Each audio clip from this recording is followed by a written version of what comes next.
Bonjour, je vous remercie pour les likes sur la dernière vidéo.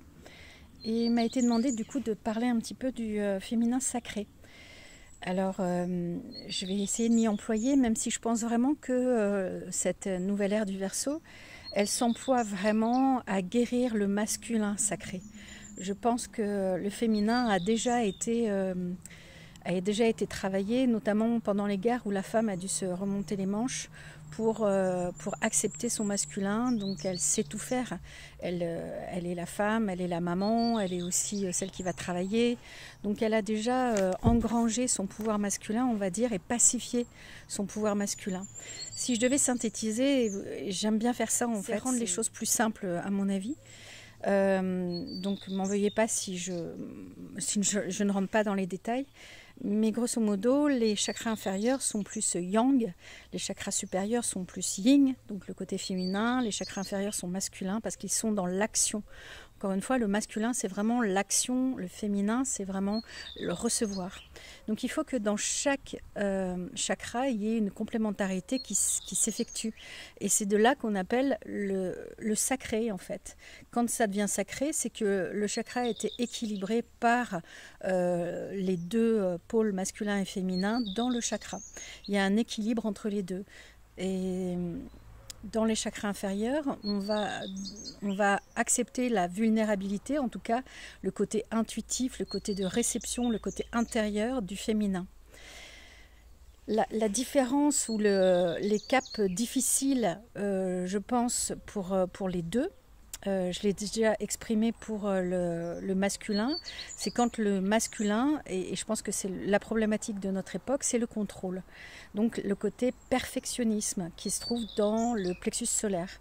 Et c'est pour ça qu'il y a tellement d'émotions difficiles, de je veux être parfait mais j'y arrive pas, mais je me sens nulle.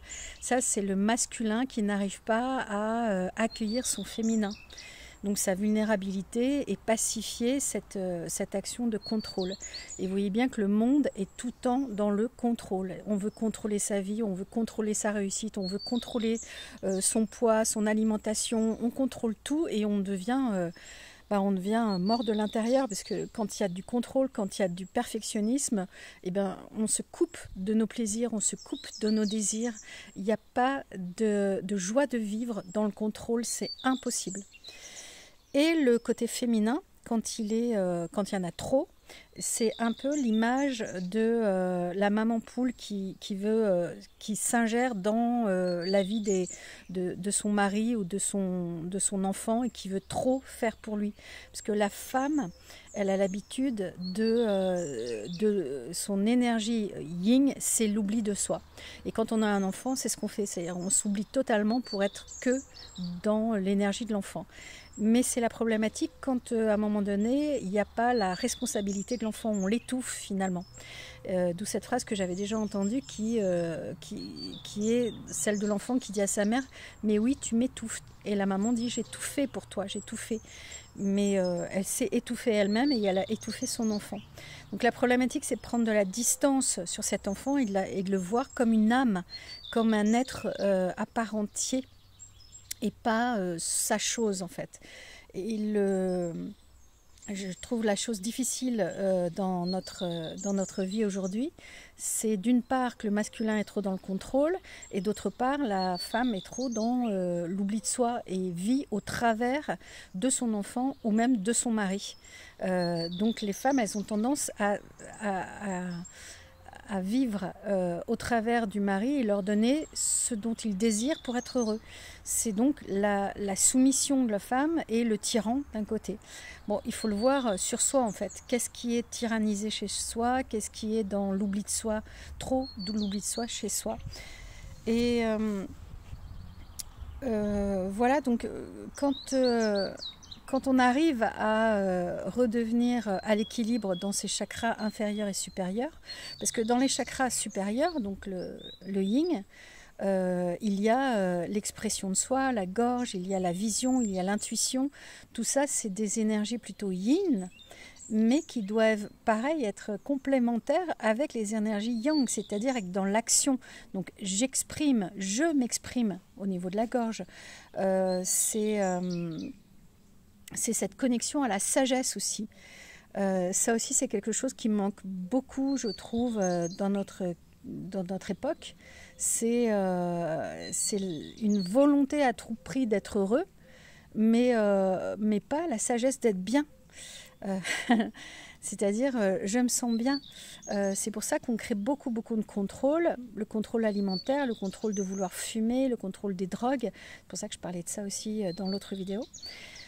Voilà, je crois que j'ai un petit peu exprimé les énergies yin-yang et masculines et féminines qu'on doit retrouver dans notre corps. Et les deux énergies, donc le haut et le bas, yin et yang, doivent s'équilibrer et se rejoignent dans le cœur. Et ça, c'est la partie la plus importante, c'est-à-dire quand les deux sont équilibrés, il peut y avoir une espèce de connexion intérieure dans son cœur.